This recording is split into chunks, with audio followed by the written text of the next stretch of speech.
महाराष्ट्र शासनाने सध्याला अनेक लोकांना, गोरगरीब सर्वसामान्य लोकांना बेघर, बेरोजगार आणि उपाशी मारण्याचा एक कलमी कार्यक्रम, एक महत्त्वाकांक्षी कार्यक्रम अतिक्रमणाच्या नावाखाली राबवण्यास सुरुवात केलेली आहे। सार्वजनिक बांधकाम विभागाच्या जागा असतील, शासनाच्या जागा असतील किंवा पाटबंधारे विभागाच्या जागा असतील, या जागेवरती गोरगरीब सर्वसामान्य, दलित, आदिवासी, भटकी विमुक्त यांची जी राहण्यासाठीची आणि निवास दुकानासाठीची, व्यवसायासाठीची छोटी मोठी अनेक वर्षापासूनची अतिक्रमण आहे, ती अतिक्रमण काढण्याचा कार्यक्रम सुरू केलेला आहे। आणि त्यामुळे अनेक लोक बेरोजगार झालेले आहेत, बेघर झालेले आहेत, त्यांच्यावरती उपासमारीची वेळ आलेली आहे। आणि म्हणून या सरकारचा आम्ही जाहीर निषेध करतो, धिक्कार व्यक्त करतो। शेवगाव तालुक्यामध्ये देखील अशाच पद्धतीची अतिक्रमण काढण्याचा कार्यक्रम सुरू केलेला आहे।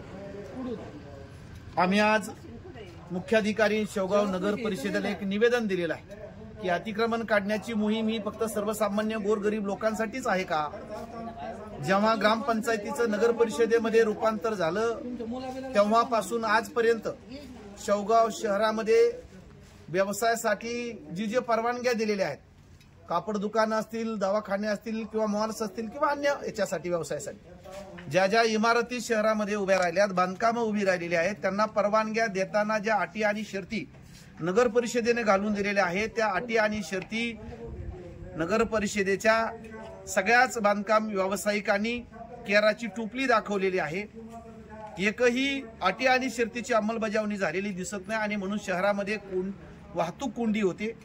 त्यामुळे आम्ही निवेदन दिलेलं आहे की नगर परिषद अस्तित्वात आल्यापासून ही सगळी बांधकामं जी आहेत ती शोधा, त्याचा सर्वे करा। ज्या बांधकामांनी नगर परिषदेची परवानगी घेतली नाही ते बेकायदेशीर आहे।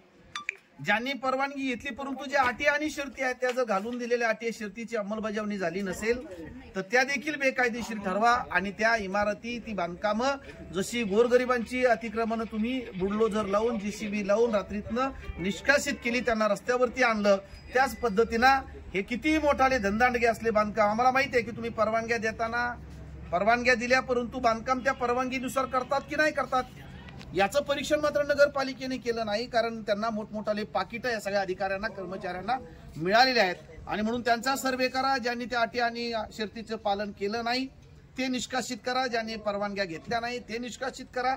त्याचप्रमाणे शहरामध्ये पूर्वीच्या काळामध्ये जकात नाके होते, तिथं धंदणग्यांनी अतिक्रमणं केली, तिथं बांधकामं केलेली आहेत। नगर परिषदेचे, ग्रामपंचायतीचे जे काही भूखंड आहेत ते इथल्या धंदांडग्यांनी लाटलेले आहेत, ते निष्कासित करा आणि या लोकांचं पुनर्वसन करा। कारण हे लोक हतबल झालेले आहेत, गोरगरीब लोक, यांचं पुनर्वसन होणं गरजेचं आहे। आणि म्हणून पुनर्वसनासाठीची लढाई वंचित बहुजन आघाडीच्या वतीने आम्ही सुरू केलेली आहे। त्याचप्रमाणे या धंदांडग्यांची देखील बेकायदेशीर अतिक्रमण जे आहेत ते निष्कासित करण्यासाठी आम्ही आज नगर परिषदेला निवेदन दिलेलं आहे। येत्या 20 तारखेला या नगर परिषदेच्या समोर, तोपर्यंत जर सर्वे केला आणि कारवाईला सुरुवात झाली नाही तर 20 मार्चला या नगरपालिकेच्या समोर वंचित बहुजन आघाडीचे कार्यकर्ते, पदाधिकारी खाली बजाव, बेमुदत आंदोलन करतील, हा त्यांना आम्ही इशारा देऊन आलो।